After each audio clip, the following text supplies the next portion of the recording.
Someone once said the youth of today are our leaders of tomorrow. I've come to speak with Kye Dudd, a member of the Youth Advisory Committee, about the important role that the CWU youth movement has to play in the union's future. Hello, Kye.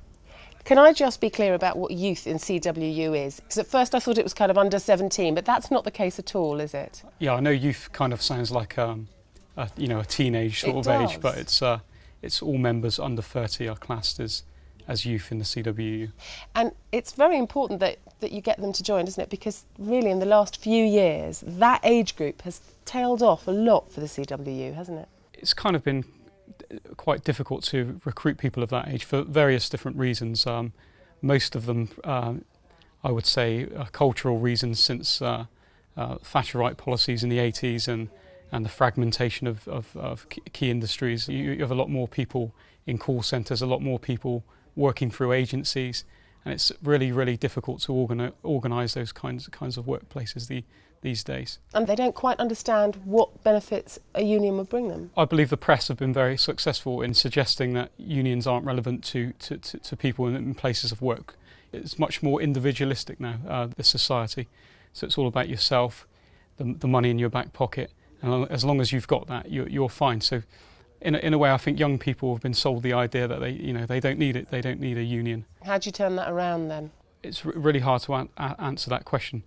Coming from an organised workplace in Royal Mail, it's very easy for me to see how the union helps me and fellow members, because I have we have workplace reps, we have agreements with the employers, and for unskilled workers in Royal Mail, the pay is really good. So it's very obvious to see where a union has helped me in the workplace.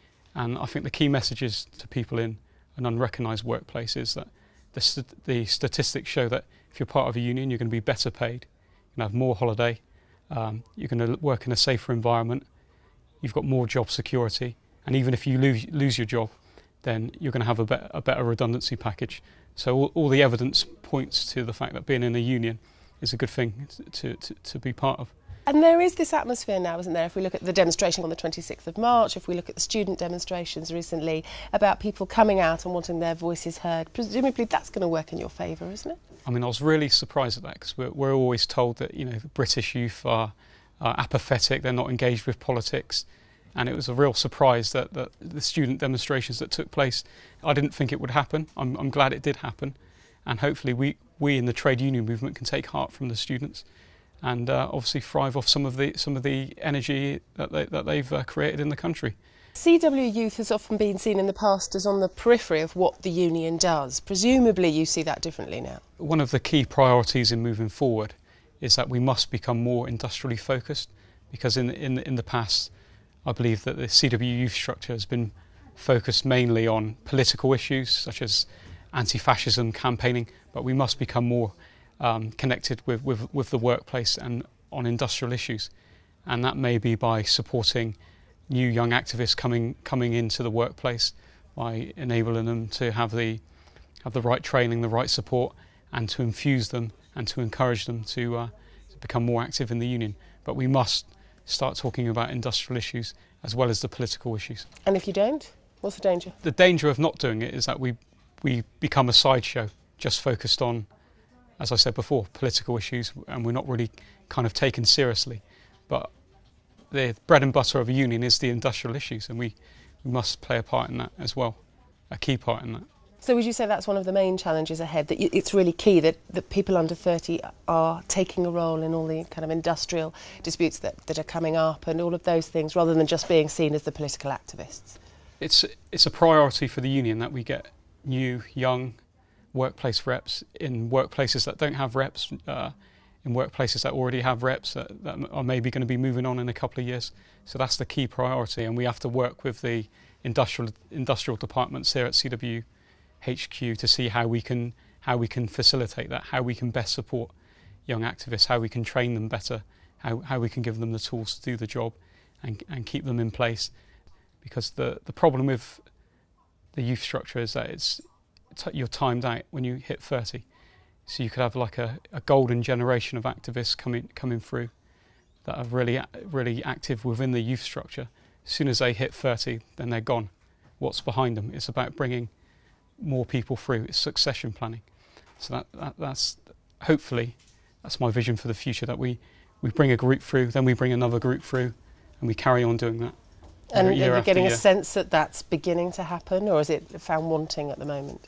We've done some things right, we've done some things wrong, but after 10 years it's been a success. We've had people who've gone on to national positions.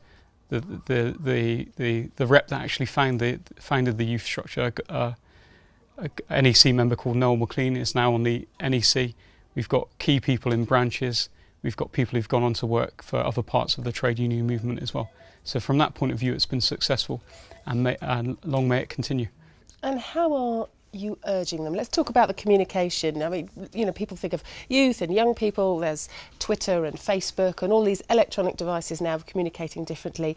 Is that the answer for you, or do you still believe in traditional methods of face-to-face and encouraging people and getting out there and talking to them? We as CWU Youth use Twitter, we use Facebook. We've got our own website where there's user-generated content. We've got blogs. But the difficulty with communicating with non-members is that we don't have their details to send an email to them, to send a text message to them. So we can't really do that through the electronic medias that we currently use. So it's the best way to get people to join is actually to ask them. And 9 times out of 10, the majority of people who aren't a member, it's because they've not been asked. There is a hardcore that don't join for political reasons, or they may not be happy with what the union's done in the past, but most people don't join because they've not been asked. What do you think CWU Youth have to offer the union as a whole? What we have to offer is the fresh ideas that maybe some of the older people here at CWU headquarters don't know about yet. And they're listening. They are, because they've taken them on board. They've taken them on board. They've sanctioned these things.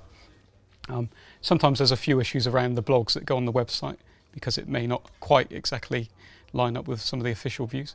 But apart from that, it seems to be working. It's very popular with our young activists who are fully behind it, and we get several blogs, new blogs a week. We get news articles, and the feedback from the new youth newsletter has been very good as well. Also, with some European colleagues, I've emailed out to them, and they're very impressed. They've never seen anything like it before in places like Italy and France and Germany. They're really impressed. So maybe they'll take on board some of those ideas as well. So CWU Youth is influencing the trade union movement Europe-wide. Fantastic. Do you get a sense that you're making it much more relevant, that people under 30 are thinking, yeah, it makes complete sense for us to be part of this, where you've been through, the last 20 years of really fighting to get that message out?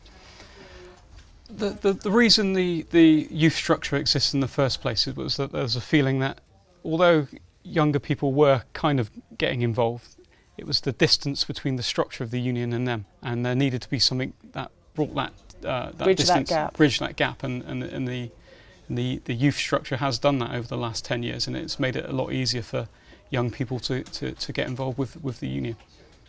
Are there more out there that you need to bring on board, do you think?